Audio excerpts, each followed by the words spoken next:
Hello, my name is Austin Habish, the founder of Think Catholic, and you're listening to the Summa podcast, where we study St. Thomas Aquinas' Summa Theologiae in a way simple and insightful for anyone to understand. The Summa podcast is brought to you by Think Catholic. Taking 2 questions of the Summa a day, we'll seek to summarize St. Thomas's responses, discovering the brilliance of Aquinas and his Catholic faith. This is day 67. So let's get started. We're covering today questions 12 and 13 of the Prima Secundae, that is, of intention and of choice, which is an act of the will with regard to the means. The translation that I always use in these podcasts is the one generously provided to me by Ave Maria Press, the 5-volume set translated by the Fathers of the English Dominican Province, which you can now get at a discounted price from Ave Maria Press's site by typing in the code SUMMA10. And so here we go. Article 1, whether intention is an act of the intellect or of the will. Beginning with our last episode and continuing with this episode with more to follow, we are breaking down the acts of the will as it pertains to the end and the means. We are looking at the distinctions and differences within that process and continuing in this question with those acts of the will which relate to the end before looking into those which relate to the means. Aquinas tells us that there are 3 such acts. First, what he calls the act of volition. This is the act of willing something simply, like health. We want to be healthy simply or absolutely, and we covered that kind of act of the will in the previous 2 episodes. Second, there is what Aquinas calls an act of intention. This act considers the end not simply or absolutely, but in Aquinas' words, it considers the end as the term towards which something is ordained or ordered. For when we speak of intending to have health, we mean not only that we will have it, but that we will have it by means of something else. Lastly, there is the act of enjoyment, which regards the end as the will's place of rest, which was the discussion of our last episode. The key thing to note here is that each of these acts of the will have as their object the end, which will distinguish them from other acts of the will regarding the means, which we will soon get to. But focusing on intention in this question, we should begin with its definition as well as our response to this article given by Aquinas thus. Intention, as the very word denotes, signifies to tend to something. Consequently, intention belongs first and principally to that which moves to the end. Now the will moves all the other powers of the soul to the end, wherefore it is evident that intention, properly speaking, is an act of the will. Article 2, whether intention is only of the last end. Do we intend only our own happiness, our own final last end? And experience proves that this is not the case. We intend to go to work or to pray or to read, all of which are truly ends, which we then pursue by various means, but are definitely not our last end. To quote Aquinas, and perhaps a little more at length than is required for this article, but simply because it may help to continue to elucidate what intention means, along with answer this article, St. Thomas says, intention regards the end as a terminus of the movement of the will. Now, a terminus of movement may be taken in 2 ways. First, the very last terminus, when the movement comes to a stop, this is the terminus of the whole movement. Secondly, some point midway, which is the beginning of one part of the movement and the end or terminus of the other. Thus, in the movement from A to C through B, C is the last terminus while B is a terminus but not the last. And intention can be both. Consequently, though intention is always of the end, it need not be always of the last end. Article 3, whether one can intend 2 things at the same time. Man cannot intend several last or ultimate ends because the last end must be one, as we proved in the first couple of episodes of this 2nd volume of the Summa. Or in the words of our Lord, no one can serve 2 masters, for either he will hate the one and love the other, or he will be devoted to the one and despise the other. You cannot serve God and mammon. But when it comes to intending various proximate ends or middle ends ordered to one another or not ordered to one another, like going to work, intending to have a coffee, intending to pay one's bills, or as all ordered to our ultimate end, then it is true, and we can answer this article in the affirmative, that we can intend several things at the same time. But this question gets tricky when we consider that the act of intention follows the intellect, and since we cannot think about several things at the same time, but have to think about one thing at one time, the same goes for intending multiple things at the same time, as St. Thomas says.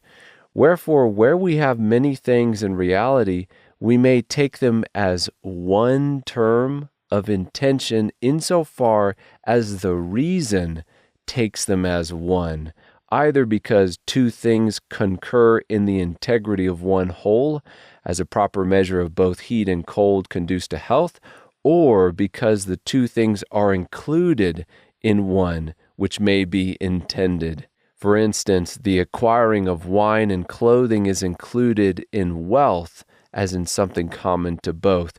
Wherefore, nothing hinders the man who intends to acquire wealth from intending both the others. Article 4, whether the intention of the end is the same act as the volition of the means. Of the articles of this question to understand, this one may be the most difficult. So, beginning with Aquinas, he writes, insofar as the movement of the will is to the means, as ordered to the end, it is called choice. But the movement of the will to the end as acquired by the means is called intention, which is our hair-splitting distinction and fitting preamble to the second question of this episode concerning choice. But in short, acts are distinguished by their objects, as we have said previously. So if we find different objects like color and sound, then we must thereby distinguish different acts like sight and hearing. Here Aquinas tells us that if we consider the end and the means in themselves as distinct objects, then they denote distinct acts, such as intention and choice. But if we consider the end as the reason why we will the means, such as when I say, I intend for the sake of wealth, whatever appropriate means are necessary to that end, then according as in this one single object, there is involved one single act of intention which does include, in this case, both the end and the means, we can say the intention of the end is also volition of the means. St. Thomas then gives us a couple helpful analogies to try and understand this article, such as, although it's true that light and color are distinct objects in themselves, when considered, however, in the one act of sight, there is a way in which I see both. Or just as principles and their ensuing conclusions are distinct objects considered in themselves, however, in the one act of assenting to a conclusion, there is a way in which I am doing so on account of the principles. In a similar way, although means and ends are distinct objects when considered in themselves, since in the one act of intending the end, I also intend the means required for the sake of that end, in this way the act of intention can be said to be the same act as the volition of the means.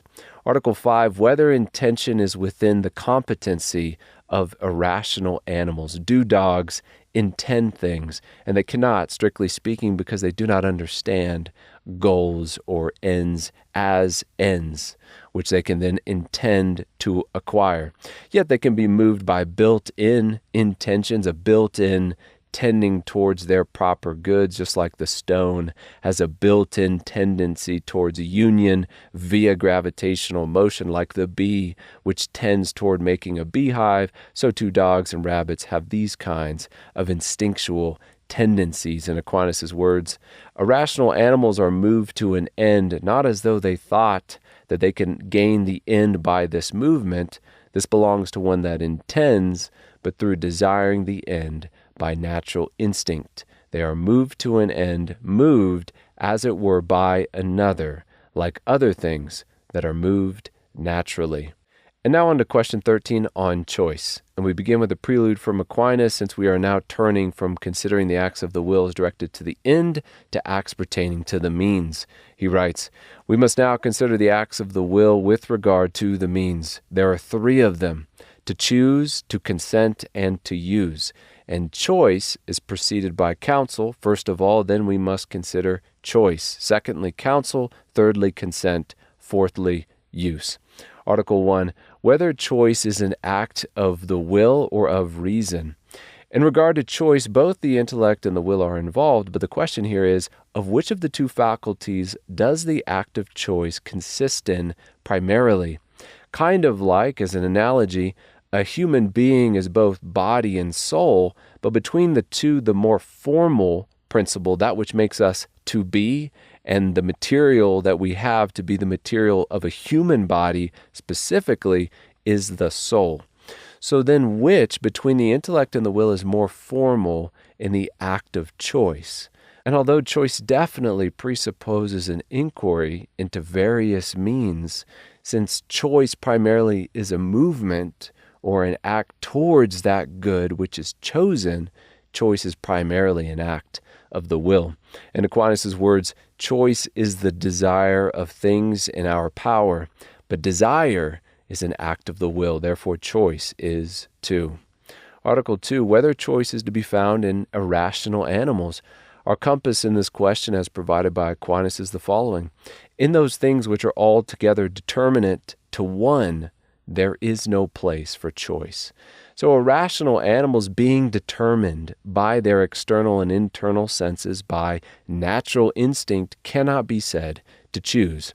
And it can surely seem like animals are choosing, like the lamb choosing to run away from the wolf, but these actions are determined by instinct built into these creatures by their Creator. We do not say that the stone chooses to fall, and in a similar way, we do not consider irrational animals to choose those means and ends determined by their nature. We choose because although our will is determined to the good in general, it is indifferent to any particular good short of God via the beatific vision. And since we are indifferent to these various means, we can be truly said to make a choice of those means. Article 3, whether choice is only of the means or sometimes also of the end. Choice stands at the end of a practical syllogism St. Thomas teaches us in this article. So, for example, thinking A, I intend to go to work by 8 a.m. B, the best way to get to work by 8 a.m. is to drive there. Therefore, C, I choose to drive to work. I have made a choice of the means at the conclusion of a syllogism following upon my willed intention. Looked at from this perspective, choice is never of the end, but only of the means. But just as certain conclusions in one science, like mathematics, can then serve as first principles in another science, like music theory, so too certain choices, like the choice to be a successful doctor as a means to the intended end of making money, can then become an end itself, the being a successful doctor, and therefore must have certain other means ordered to it. From this perspective, choice can also be said to sometimes concern the end as well. Article 4, whether choice is of those things only that are done by us. In a sentence, St. Thomas says, the means must needs be either an action or a thing with some action intervening, whereby man either makes the thing which is the means or puts it to some use. And thus it is that choice is always in regard to human acts. So choice is either of some intended means which I will do, or through the use of some other instrument, of which I will then put to use as a means for the sake of this intended end. Either way, choice can be said of those things which are done by us, either done by us simply or through some intervening instrument for our use. Article 5, whether choice is only of possible things. Do we choose to breathe underwater or physically fly to the moon? And the answer is no. Where the end is impossible, the means is impossible as well. Just as we do not intend absolutely impossible goals, we also do not choose the means towards them. The end and the means must be possible in some way for us to tend towards them. And so insofar as either is absolutely impossible for us, we do not choose them. Article 6, whether man chooses of necessity or freely. The will, which is the intellectual appetite, follows upon the intellect. So if our reason apprehends it good to will or not to will, or to will this or that particular thing, so will our will follow. But since nothing is entirely good down here in this life, nothing must necessarily be seen as good, and therefore necessarily willed, except that to which our will is directed by nature, the good in general, and the complete satisfaction or perfection of the will, which is happiness. However, since choice lies in the means ordained to the end or ordered to the end, not the end itself, even if there is necessity in the end, there is not, at least in this life, necessity in the means.